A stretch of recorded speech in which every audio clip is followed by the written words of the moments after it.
Hey everybody, welcome to week 8. This is a drafting week for you, so I'm trying to make the reading requirements a little bit less heavy. I hope that I'm successful in that. So there are a few things that I want to talk to you about. I will really try to make this video as short as I possibly can. So week 8, we are analyzing rhetorical moves. Let's just take a look at the overview here. So your main reading is another article from Writing Spaces. We are once again deviating from the original textbook. I kind of apologize for that, but we will get back to the textbook. There are a few more things that I want you to read there in the next unit when we start talking about discourse communities. But I want you to think about genre analysis, and what we're doing with this paper is kind of a bridge between your personal literacy narrative and then the examination of what we call discourse communities. So this is kind of just building up into the major paper that you're going to be writing on discourse communities at the end of the semester. So anyway, the main reading here is from Writing Spaces, and it's called Make Your Move, Writing in Genres. And this will actually help you, I hope, with the rhetorical analysis and genre analysis that you need to do for this paper. There are a couple of optional readings. This one here by Amy Devitt, Genre for Social Action, Transforming Worlds Through Genre. This was a chapter in a book that was published just recently, within the last year or so. So this is a very recent article, and she has some very interesting things. I don't require you to read it. It's probably about 17 pages long, but I'm going to hit the highlights and pull a few interesting quotes, because I think she spent her life researching genre, and she has some very interesting things to say. She does have a blog, which is very accessible, that I encourage you to take a look at and maybe read a few pieces just to see what she says about writing genre. So this week, you're watching this video, I'm going to incorporate a mini lecture or a micro lecture into this in a few minutes. Read the Jacobson article, and then if you have time or any interest in what Devitt has to say, you can go and read some of her stuff. The assignments here are a journal entry composing a writer's memo here in your journal, and then of course the genre analysis rough draft. So I will go right into those couple of things. Here is the download for Make Your Move, and if it ever loads, this is 17 pages, but again, a lot of it is taken up with some graphics and tables, so it's not super text heavy. As you see, there's a table there, it takes up most of one page. And again, it's written for students. So it's not a bad read. I encourage you. I think it will really help with the assignment and understanding how to go about doing a genre analysis. They call it something slightly different in this essay, but it is what you will be doing with this next essay. So here we have the instructions for the genre analysis rough draft.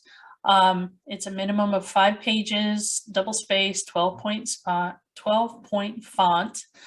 And it's, 2 parts. You're doing rhetorical analysis and genre analysis. I introduced this when I introduced the unit, so this shouldn't be completely unfamiliar.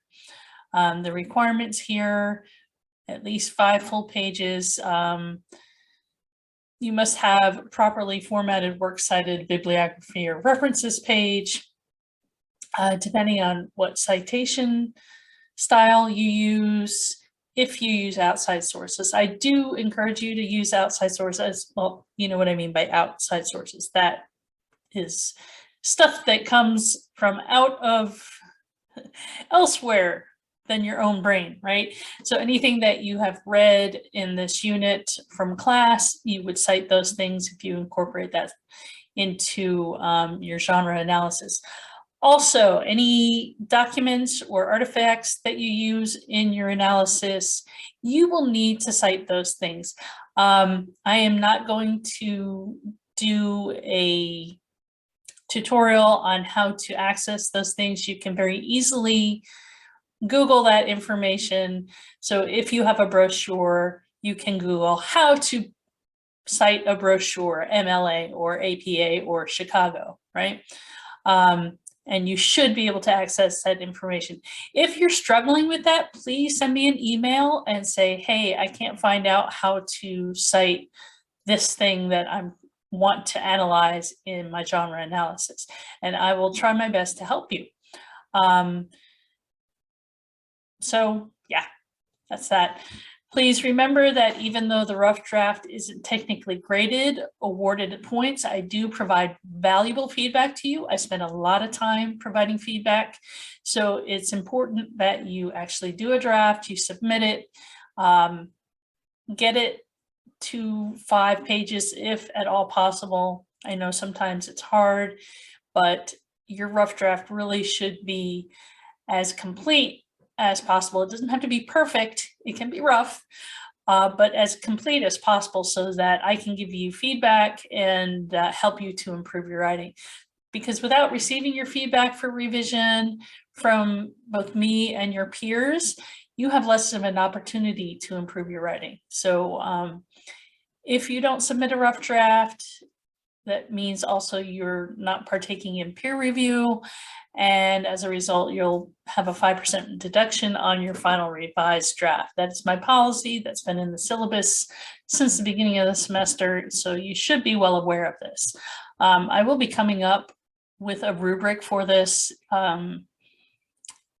before you have to submit it. So hopefully in the next few days that will be up and you can look at the rubric and see what's expected. And then the next part is actually a journal entry, and this is called the writer's memo. So the important thing for you to keep in mind here is this is a mode for you to communicate not only with me, but also with your peer reviewer. It provides you a space to explain why you approached the assignment, why you did, where you can say what you did well, and where you'd like to receive constructive criticism. While there's no one right way, there is a list of questions if you want to go through and just do question by question. In your memo, you can do it that way. I want you to write at least a minimum of 1 page using paragraphs to indicate each new thought or argument. And keep in mind that you're reflecting on your genre analysis rough draft. So after you've done your rough draft, I want you to think about it, write a page addressing most of these questions, and then the submission here is important. You're going to be submitting this assignment in 2 places.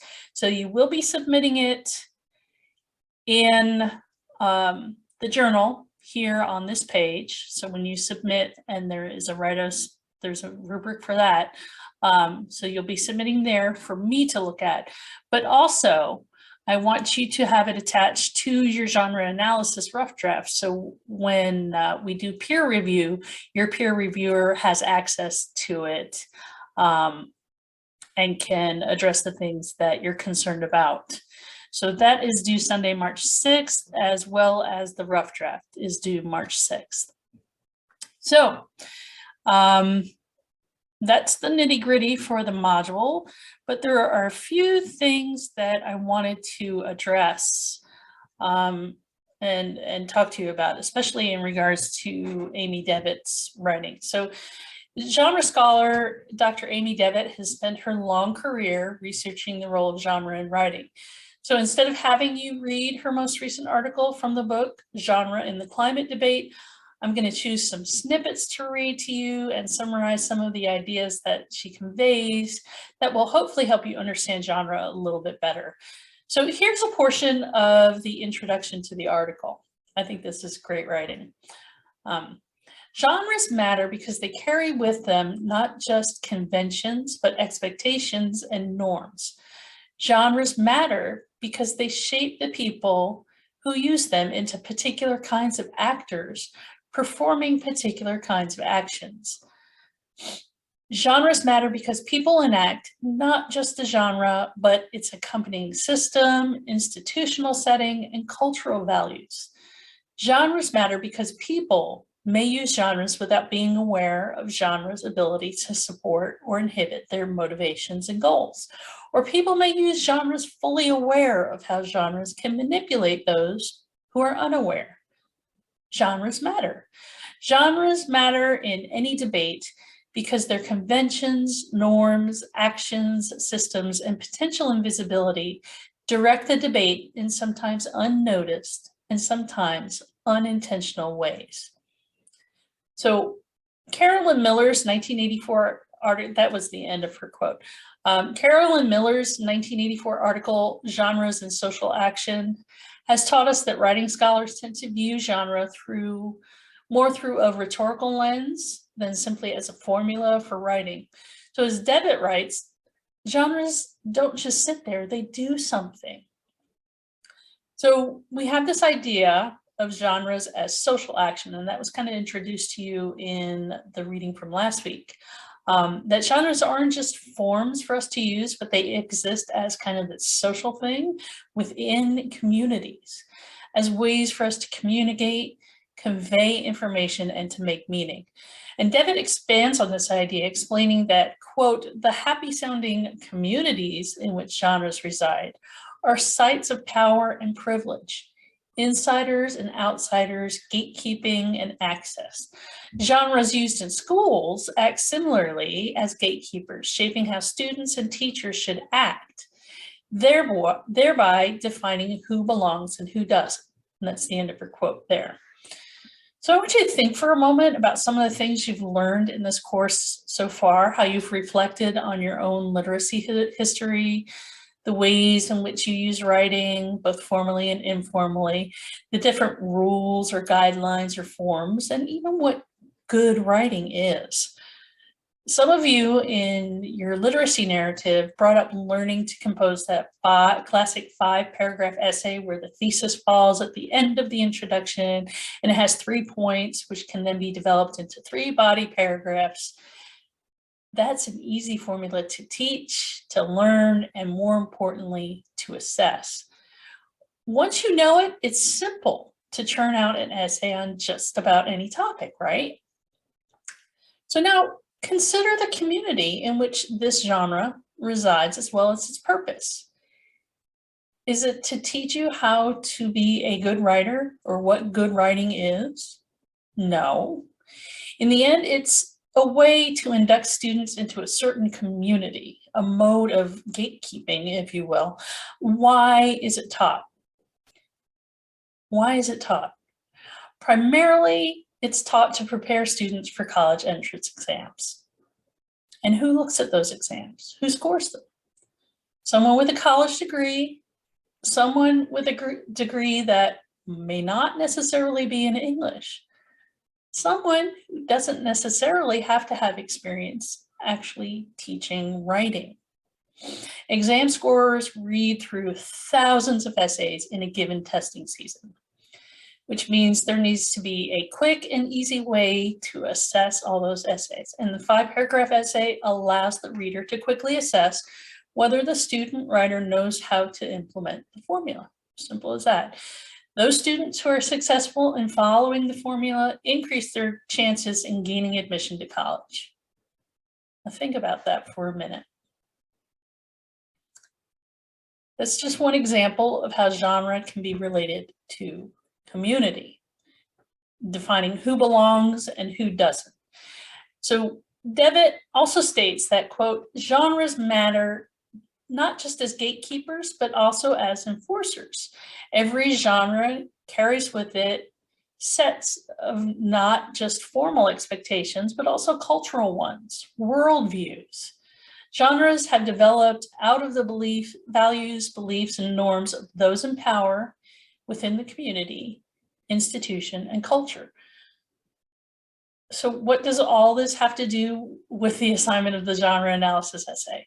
Well, it's important for you to begin thinking about what we write and how we write it, whether it's formal or informal writing, academic or workplace writing, home or school, what have you. All of that matters. Writing doesn't happen in a vacuum. If you think back to the lecture on rhetorical situations, you'll remember that both the writer and the audience come to, well, I'll just call it the situation. We come to it with our own human experiences, background, culture, all those things that contribute to who we are as human beings, right? There are all these things that factor into the ways in which we make meaning. So thinking about genre rhetorically, thinking about the so-called moves that are made and how they can vary, they're contingent upon who the audience is and what our purpose is, and that matters. So the essay that I've assigned from Writing Spaces that I've asked you to read this week discusses how to go about analyzing the quote unquote rhetorical moves of genres to quote understand how writers achieve their goals in a genre through various writing strategies. It's an exercise. Sorry about that. It's an exercise not only in critical thinking, but critical reading and writing, something that will change how you view the world and your place in it. And that is transformative. And that's why I feel this is a really important assignment. So again, if you have any questions, if you're struggling, you need an extension, what have you, you know I'm flexible. It's just a matter of reaching out and communicating with me and letting me know what's going on. So good luck this week with your rough drafts. I look forward to reading them again, and I hope you have a great week. Bye-bye, everybody.